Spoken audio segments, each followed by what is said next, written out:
Hello YouTube, Chris here, You Join Off-Road, North Carolina. This is a steel blue redo video.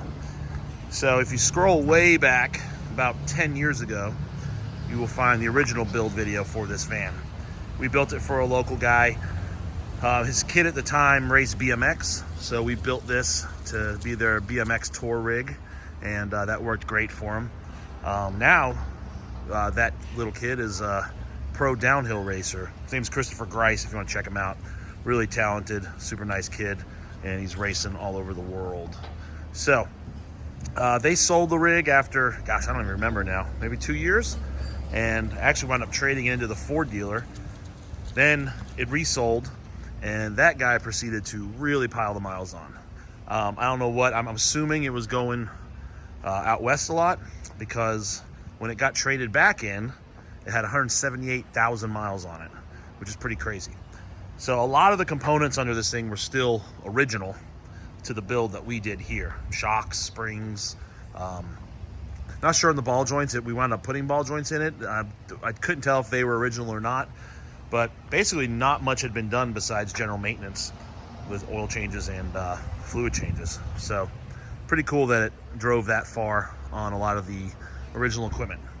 So a wholesale buddy of mine wound up with the van, and then if you follow us, you see that I put it up for sale. I think it sold in about 6 hours, with the intention to do a bunch of the upgrades. So now we're done with that.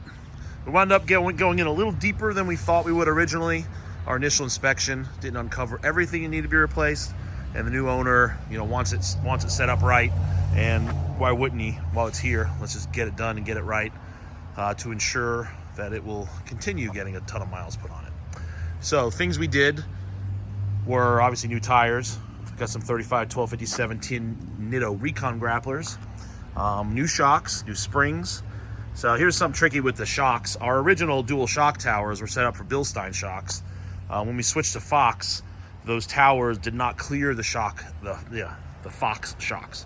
So instead of trying to find the Bilsteins, which is still difficult, which is the main reason we stopped using them, we wound up just cutting off the original dual shock towers and welding on our current shock tower design that will clear the Fox 2.0. Now, last year or the year before, I did kill the dual shock upgrade. That was mainly due to just trying to get shocks. Even the Foxes were hard to get, especially during COVID. And it's really just a cosmetic thing. It doesn't really give you a ton of advantage unless you're undersprung, which we solved by adding new springs to this thing front and rear. So it had worn out, tired, old Atlas springs, and we put some of our current spec Alcans under it. You'll notice the front drive shaft's gone. We ordered a new drive shaft. The new ride height just wasn't jiving with the old drive shaft. We wound up pulling the front axle out completely and rebuilt it all, basically. The front gears were good, posi was good, all that stuff, but we did inner axle seals and new brakes, and what else? Yeah, pretty much gave it a full ball joints, all steering ends, of course, track bar ends, all that fun stuff. Still got the Illuminess bumper up front, no need to change that. This is a V10, so it's a V10 5R110 NV271 combo. I don't think I mentioned earlier that I actually ordered this van. I went down to Ford and ordered this thing and spec'd it out when it was brand new. And man, hindsight's always 20/20, but I wish I had found a way to find 100 grand or so and buy a couple vans and just sit on them for a while, because I miss it. I wish we could go back to Ford and just order up an E-Series, especially set up like this in steel blue. The rear end, as soon as the van got here, I noticed something was wrong with the rear end. It turns out the pinion bearings were just gone. There's a bunch of in-out play on the pinion, so we pulled that apart. There was no damage besides the bearings, so we put a new bearing kit, reset the gears, and put it back together with all new brakes. And yeah, so that's it. Steel blue redo is ready to go.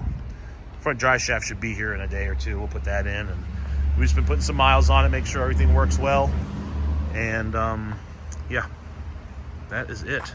Just straighten the wheel and yeah, we're getting the TPMS monitors working as well. All right, so that's it. If you got any questions, leave them in the comments below or shoot me an email, chris@ujoinoffroad.com.